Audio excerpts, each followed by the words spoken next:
Hey all, good morning and welcome back. We are on a bit of a mission today to get parts for the DC2 to make it run better. Now that we know it runs, it's time to make it run well. Nowadays it seems like, just buy stuff online and it's a lot easier. And I've done some looking, but I don't know the specific Japanese websites that cater towards, like Honda parts like this. Yahoo is really hit and miss for certain stuff, and I need a bunch of small things to where shipping is just gonna get silly. But also, I have an SIRG, which is the JDM GSR. The SIRG just has a whole bunch of different small things throughout the car and the chassis to where, if it's listed for DC2, I'm still a noob enough to where it's well, DC2 means Type R or SIRG. For now, it's just easiest if I can find a parts store, go there, give them my title, they can pull the numbers and they can get me exactly what I need for my car. So that's what we're off to do now. One of the cool aspects of living in Kanagawa, every once in a while you get a really good shot of Mount Fuji, and you never know when it's gonna happen, but around the corner you look up the street and it's boom, there's Fuji. Parts store was a success, or progress. I didn't buy anything, okay? Spoiler alert, didn't buy anything. I gotta check some price comparison between some aftermarket parts and then some OEM parts, because what they quoted me was all OEM Honda, which is cool and quality, but it definitely, that's the Japanese sign for it costs money. I'll give you the full breakdown when we get home.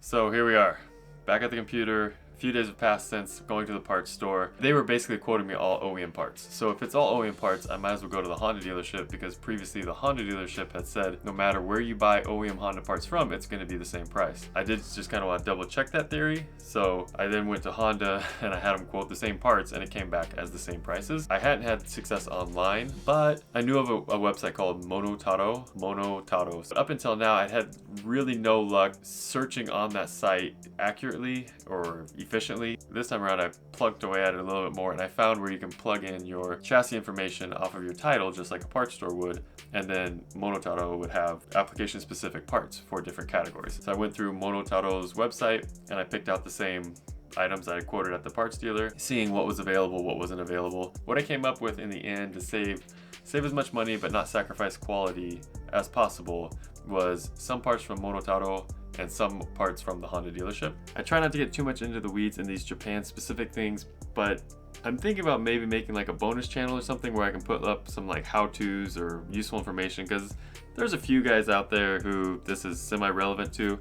So if it helps someone else out, that'd be great, because I do spend a silly amount of time looking for stuff like this, trying to navigate, kind of the Japanese side of this aftermarket car stuff and save money along the way. If a bonus channel of these random things would be something you're interested in, let me know below, and I'll put it on the to-do list. So everything is ordered and on its way to either me or the Honda dealership, so it's just a matter of waiting for it to get here, and some things were further out than I expected. I should have done this a few weeks ago. I really just wanted to make sure the car was good before I went and spent money on it, and then this turned into not being as straightforward as I expected, as most car things are. So we'll see how this affects DC Tuesday. I still have plenty of stuff to inspect and check out on the car to figure out kind of what the next round of parts will be. So let's get out to the car and actually do a little bit of work.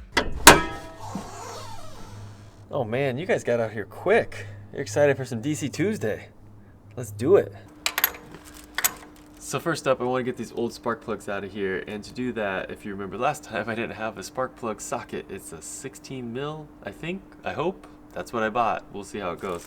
So I stopped by the Japanese equivalent of Harbor Freight, which is Astro Products. And I got a 16 mil 6-point magnetic spark plug socket. So let's see how this works.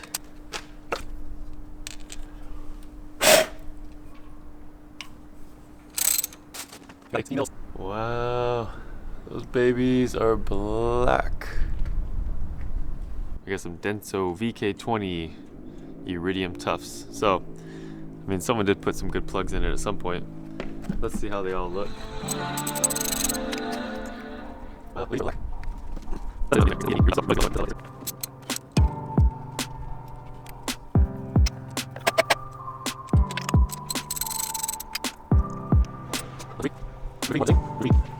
So here's all four together. Definitely really black around the base. Nice caramely brown around the, what is that, the electrode, the tip. Yeah, they all look about the same. Yep, not looking great. Not sure how sooted up they are, maybe from just poorly burning old gas in the end, or if they just have been not changed in quite a while, but I'll be happy to get some fresh ones in there. And I'm happy my magnetic socket works. This thing was actually pretty sweet. It was like $6 or something like that, but first time I've used one with a magnet in it, and that is pretty slick. So I just put the spark plugs back in and the wires on, just keep it sealed up for now. And while I was doing that, boom, we had a package show up from Monotaro, just like I was explaining. I'm not sure what's in this one, but I'll get to that in a second. So next up, I want to try and remove or scrape off some of these really nasty, like there's a physical ridge of junk there that, you know, didn't come off in the last time when we washed the car.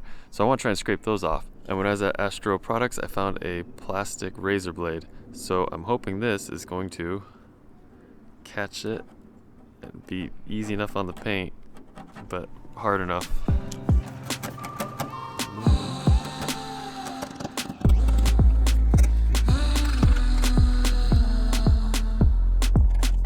Yeah, so the main bulk of it is off, and I scraped kind of what I could. It seems like the paint is as fine as it can be, but that worked a treat. And I can't take credit for all the good ideas. I happened to be watching Speed Academy's new video, and Dave was using this on their RX-7 to scrape the gunk around their spoiler, their spoiler they're working on. And I went to Astro that same day, and I just stumbled upon this, put two and two together, and hey, there we go. Also in that episode, I got a shout out from Speed Academy, which is really awesome. So if you're watching this and you came from their channel and there was a wave of you that just came over from that video, welcome aboard. Thanks for joining. Hopefully I deliver. Mainly a huge thank you to Speed Academy, Dave and Pete. Like, giving a shout out for a channel as small as mine, like that really moves the needle. So I take it as this endorsement that maybe I'm doing something right. I just have huge respect for what those guys have done. Like I was a modified subscriber for years, so like just seeing them go from those projects and then build their own channel, and now it's like at 500,000 subs. If you don't know what Speed Academy is, it's like somehow they found a really good balance of like edutainment. They have a really good mix of like evergreen content, which is pretty rare in the car space, but it's not dry and dull. There's humor in there, there's ups and downs, woes and trials and tribulations and stuff like that. And I know I think I've watched their K-Swap series like 2 or 3 times, the 240 and the Civic. So yeah, definitely appreciate everything they've got going. And one more time, a huge thank you to both of them for giving me a mention on their channel. Like crazy. Speed Academy, go give them a follow if you're not already, or subscribe. Always good stuff coming out of there, good projects, good dudes. All right, let's get back on some DC2 stuff.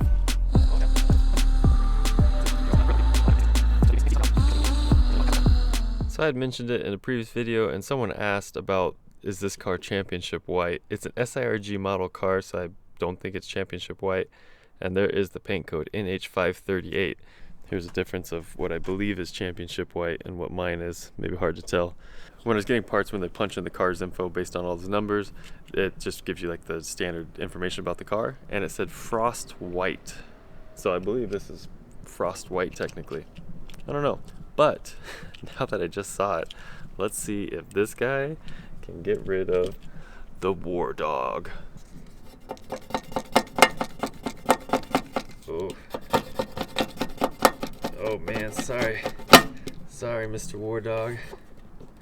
Oof. I'm gonna get the tripod set up because this is getting serious.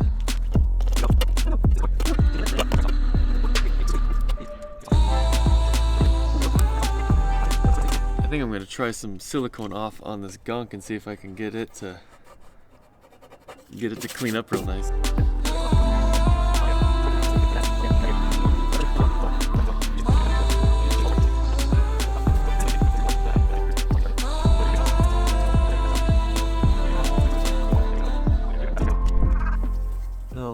pressure, and the war dog is no more.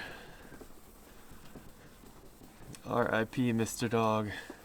May you be chasing balls in more peaceful fields. That feels like it really cleaned up the paint. Should I wax and grease remove the whole car? Well, let me know if that's a bad idea, because that feels great. Just gonna do a spot here because this paint's garbage anyway. No residue or no whiteness is coming off. Let's see what happens. Man, is this paint buffable? Like, that looks dead. Let's see what happens when this dries off. Hazing back out. This is textury, super smooth. This just might be dust because it's been a few days since I washed it, but it just hazes back out once the wax and grease remover dries. Dries back out and kind of hazes back out, but bro, recording here. Once the wax and grease remover dries, it just hazes back out, but when it's wet, it looks really good, and it kind of makes me think that there's life in that paint if I can buff it out. I'm curious to find out.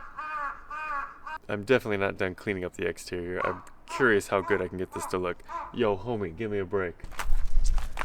Alright, live unboxing, riveting stuff. I wonder what's in here, and I wonder if we can install it by itself or if it's part of more parts, because it's definitely not everything I ordered. I got more stuff coming. It's the air filter, a G Parts filter, made by Waco Auto Parts. There we go. New air filter in hand. This is one of the items where I did not go OEM. This was half the price, and I was trying to pinch pennies where I could, not thinking I'm going to lose performance, blah blah blah. So for now, just a aftermarket OEM replacement air filter. It's going to do the trick. But let's get it in there because we can actually put this in today.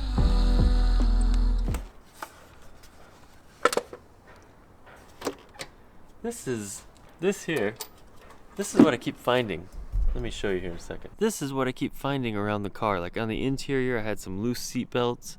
The carpet was gone. You know, sounding was being stripped. It looked like it was on its way to becoming, you know, race car, dedicated race car, whatever. But then, see that? Why would that be loose unless somebody, you know, reverted this back to stock right before they sold it? Because you saw the engine bay picture, and this thing was yucky in this state. So I don't think it was the guy that I bought it from. You know, he bought it just for the motor and drivetrain swap. But it seems like someone had some parts on here and they just quickly reverted it back to stock to sell the car.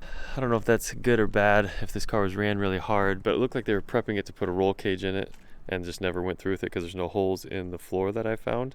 But also what I've noticed is the block number does not match the chassis number. Let me know below, should the engine number match the chassis number? They're within 3,000 of each other production wise, so it's recent to the chassis, which kind of would also make sense. Like they just have a bunch of engines ready to go and then they chuck them in the car. I don't know. Let me know below. Filter used to be blue. The inside is blue. So who knows how old that is. But we're going to that.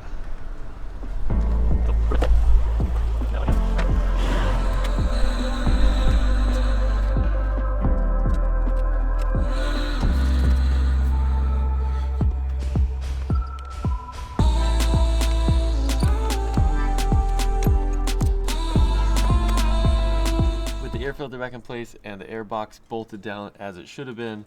Now I need to see about getting the battery tied down, mounted in place, because we're not using this guy. I got something else planned for this, a little bit more flash and a little bit more functional. So we're gonna retire this one, but I need to get these in here first so I can double check the size of the battery. All right, slight change of plans. I'm gonna see if I can pull the battery box out. Apparently it bolts in. One of you wonderful viewers told me it bolts down when I was trying to get the alternator out originally. Down in there, there's 2 bolts down in that pocket, and then there's one right here. But I just don't want all that, you know, earth holding moisture around this part of the car. So I'm gonna try and pull the battery box out and clean that up as best I can. Okay, bolts are out. Let's see. Tray out of here. That is not as rusty as I was expecting. That's amazing. That's really good. Whoever told me this was bolt in, I really appreciate it. I think it was Reese, maybe? Reese, big shout out to you. Thanks for that tip. All right, so here's what we're working with. A bunch of gunk down in there. Just decomposed like pine, coney, leaf thingies, whatever. You know the deal. I'm just gonna try and clean that out, but it's not rusty. Like I was expecting. Let's just sweep it out of there. Get some water and pour it through here, but I was expecting rust, and it seems not rusty, more just muddy-y, natural decomposition-y, if that makes sense. The bolts that held down the battery tray, the threads are actually good, just the tops are a bit rusty.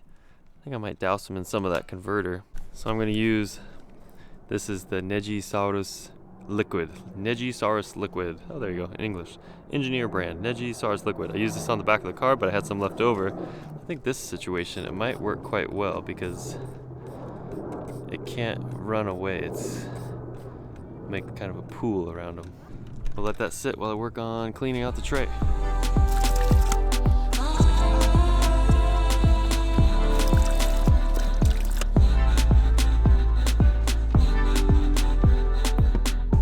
Alright, I'm gonna call that good. Far from perfect, perfect from afar. It's still just a car. I do spit bars.